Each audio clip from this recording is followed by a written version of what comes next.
고난주간 화요일 새벽 예배 오신 여러분들 우리 주님의 이름으로 환영합니다. 같이 기도하고 예배 시작합니다. 하나님 감사합니다.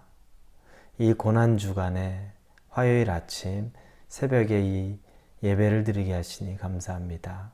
하나님 예수님이 받으시는 그 고난, 우리를 위하여 당하시는 그 고난, 오늘 말씀을 통해 예수님이 왜 우리에게 이 메시지를 주시는지에 대해서 다시 깊게 묵상하고 우리의 삶을 돌이키고 살아계신 하나님 만나는 시간 되게 하여 주옵소서.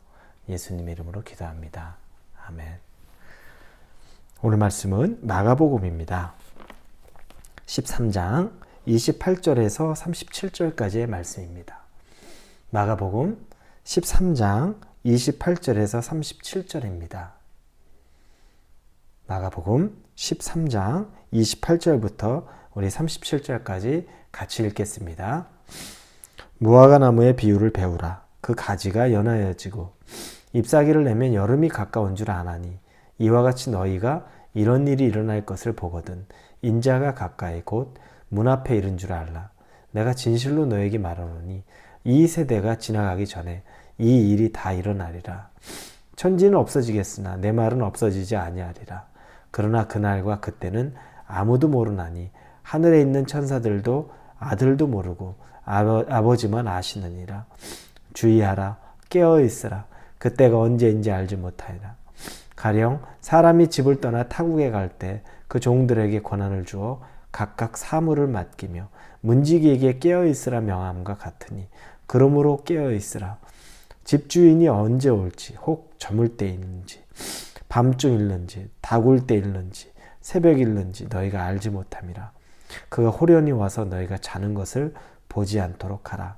깨어있으라. 내가 너희에게 하는 이 말은 모든 사람에게 하는 말이니라 하시니라. 예수님이 마지막 때에 대한 이야기를 오늘 읽지는 않았지만 13장에 3절부터 25절까지 제자들에게 얘기합니다. 그 마지막 때에는 어떤 징조가 있습니까? 그 마지막 때에는 어떤 일이 일어날 것입니까? 제자들이 물어봤을 때 우리가 잘 아는 민족이 민족을, 나라가 나라를, 그리고 수많은 재앙들이, 그리고 핍박과 자연재해 등 이 모든 것들이 일어난다는 것을 예수님께서 마지막 때의 징조로 말씀해 주셨습니다. 요즘 시대에 보면 그 마지막 때의 징조가 다 나타납니다. 나라와 나라들이, 민족이 민족이, 그리고 온갖 기근과 자연재해들이 넘쳐납니다. 그래서 사람들은 종말이 가까이 왔다. 이제 멸망의 때가 왔네. 마지막 때가 왔네. 이런 이야기들을 합니다. 모르는 사람이 없어요. 믿지 않는 사람들도 이런 얘기를 해요. 믿는 사람들은 뭐 더할 나위 없죠. 우리 주변에 신앙생활 하시는 분들하고 요즘 세태를 얘기하다 보면 말세입니다. 진짜 성경에 나오는, 성경 말씀에 나오는 그게 다 현실화돼서 지금 다 나타나요. 여기까지는 누구나 다 이야기를 합니다. 알고 있어요. 그런데 중요한 건 그렇게 알고 있고 느끼고 있는데 더 중요한 게 그럼 알고 느끼는 것처럼 긴장하고 마지막 때가 온 것처럼 그렇게 준비하고 사느냐를 보면 막상 그렇지가 않습니다. 그렇게 잘 이야기하고 세대를 분별하고 이 세대를 또 파악하고 있는데 우리 그렇게 말하는 사람들의 삶을 보면 전혀 이 세대를, 멸망을, 말세를, 종말을 준비하는 것 같이 살지 않아요. 이 말세가 가까이 오고 예수님이 재림하는 때가 가까이 온다는데 오히려 이 세상에서 쌓아둘 것들을 더 생각하고 이 세상에서 마지막 때에 내가 피할 것들을 더 생각해요. 정말로 우리가 준비해야 될 것이 무엇인지 분별하지 못합니다. 오늘 무화과 나무의 예를 예수님이 들어요. 지금 이 얘기하는 때는 아주 뜬금없는 시기가 아니에요. 예루살렘 입성하고 이제 본격적인 고난을 받기 직전이에요. 그때 사람들에게 예수님이 전한 메시지입니다. 그러면 이 고난주간에 우리가 꼭 봐야 될 메시지이기도 한 거죠. 무화과 나무의 비유를 들어요. 그런데 여러분, 이 무화과 나무, 팔레스타인에 있는 이 무화과 나무는 계절을 짐작하게 할 수 있는 나무예요. 가을이면 잎이 떨어집니다. 그리고 겨울 지나고 봄이 되면 다시 새로운 잎이 나오기 시작해요. 그런데 팔레스타인은 봄이 길지가 않아요. 봄이 아주 짧습니다. 그래서 이제 잎이 새로 생기기 시작하면 사람들이 봄이구나. 그럼과 동시에 여름이 얼마 안 남았네. 곧 여름 오겠네. 이제 여름이네. 이런 짐작을 하게 되는 겁니다. 그래서 오늘 본문의 28절에 무화과나무의 비유를 배우라. 그 가지가 연하여지고 잎사귀를 내면 여름이 가까운 줄 아나니. 이 얘기를 하는 겁니다. 예수님이 무화과 나무를 보고도 우리는 시대를 분별한다. 계절을 분별한다. 때를 분별한다. 이 얘기를 합니다. 우리가 지금 이 시대의 세태를 보면서도 분별할 수 있는 것, 거기까지는 분별이 돼요. 그런데 분별은 하는 것 같은데 정작 중요한 건 뭡니까? 위급함을 깨닫고 거기에 대한 대비와 준비를 하고 있느냐가 더 중요하죠. 어려운 일 있을 거야. 위기가 올 거야. 그걸 대부분의 사람들은 알아요. 그런데 알지만 준비하지 못하면 그때 이제 진짜 큰 문제가 생기는 겁니다. 오늘 예수님이 말씀하면서 이 비유를 들면서 이 무화과 나무의 이 비유가 이 세상이 끝날 말세, 멸망의 때, 예수님이 다시 재림하는 그때, 그걸 짐작하고 있으라는 겁니다. 오늘 본문에 33절부터 37절까지 5절의 본문에 4번이나 반복되는 말이 있습니다. 깨어 있으라예요. 예수님이 33절부터 주의하라, 깨어 있으라. 34절 뒤에 문지기에게 깨어 있으라 명함과 35절에 그러므로 깨어 있으라. 37절에 깨어 있으라. 이게 너 잠자면 안 돼. 육체의 잠을 자면 안 돼. 이런 얘기입니까? 아니에요. 우리는 잠 안 자고 살 수 있는 사람이 아니에요. 잠 자야 됩니다. 그러나 잠은 자고 있지만 육체적으로는 잘 수 있지만 영적으로는 반드시 깨어 있어야 된다는 겁니다. 영적으로도 잠이 들면 안 된다는 겁니다. 왜냐하면 마지막 때를 이야기하기 때문입니다. 여러분, 마지막 때면 돌이킬 수 있는 기회가 있을까요? 마지막 때 예수님이 오시면 그때 뒤늦게 다시 기회가 있을까요? 없어요. 마지막 때는 정말 말 그대로 마지막입니다.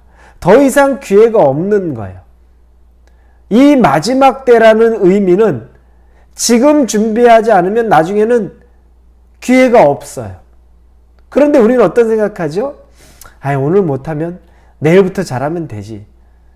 우리에게 내일이 있다는 막연한 생각을 해요.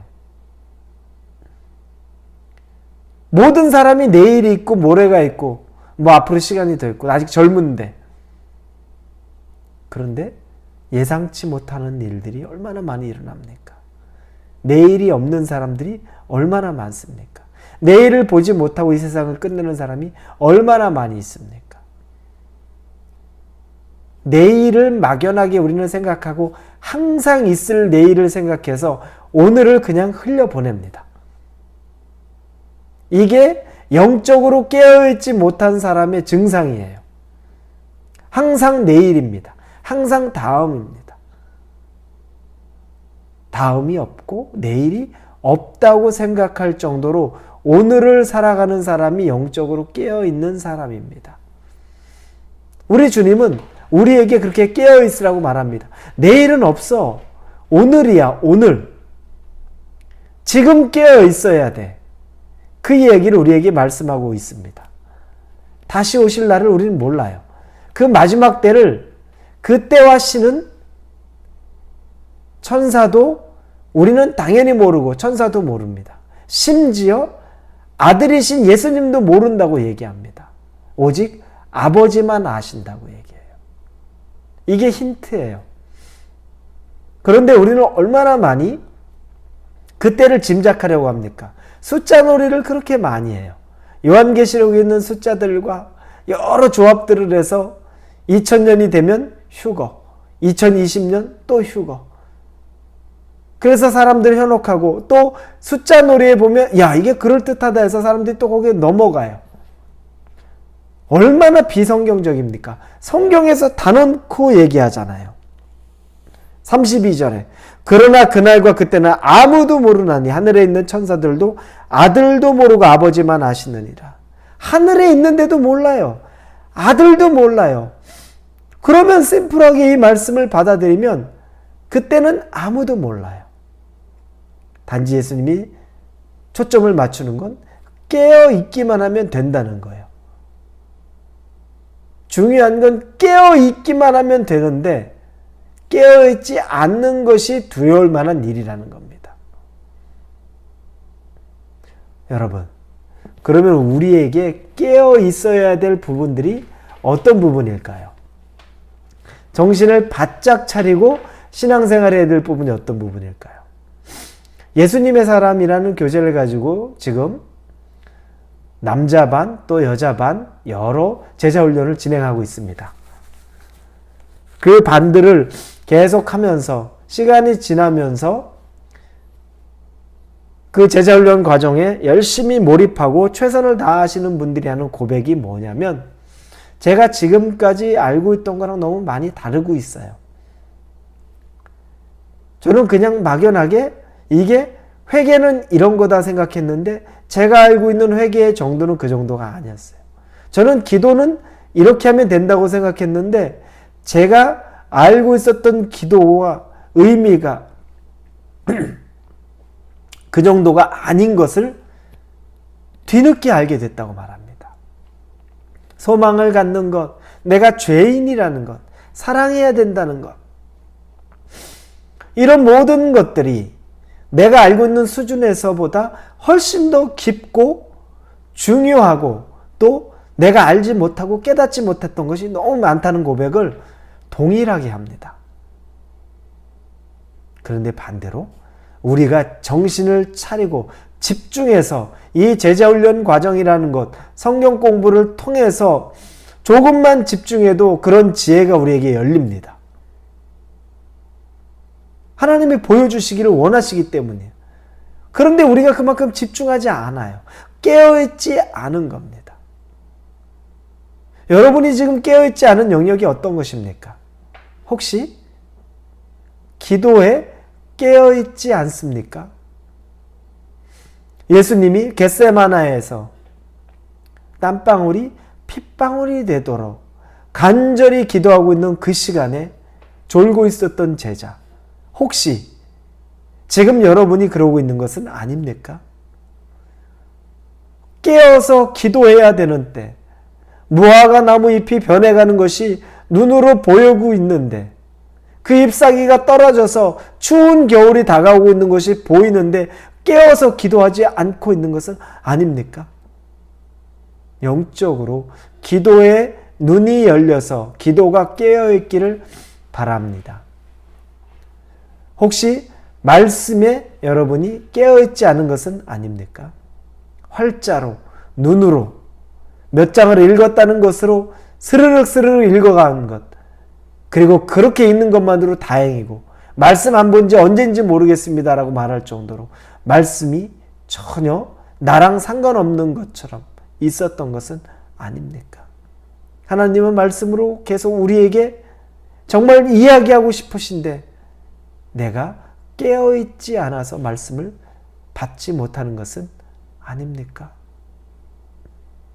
여러분의 영역에서 지금 깨어있지 않아 잠들어 있는 것을 이제는 깨워내야 합니다. 주님이 그래서 이 고난주간 동안에 당신이 고통과 고난을 당하시면서도 친히 이 말씀을 하시는 겁니다. 시대를 분별하는 것처럼, 나무를, 무화과 나무를 보면서 시대를 분별하고 있는 것처럼 너의 상태를 보면서 깨어서 지금 네가 무화과 잎이 지고 있는지, 잎이 떨어지고 있는지, 아니면 이제 잎이 생겨나고 있는지 분별하라. 깨어 있으라 말씀하시는 겁니다. 사랑하는 우리 성도 여러분, 이 고난주에 예수님의 이 외침은 유언이에요, 유언.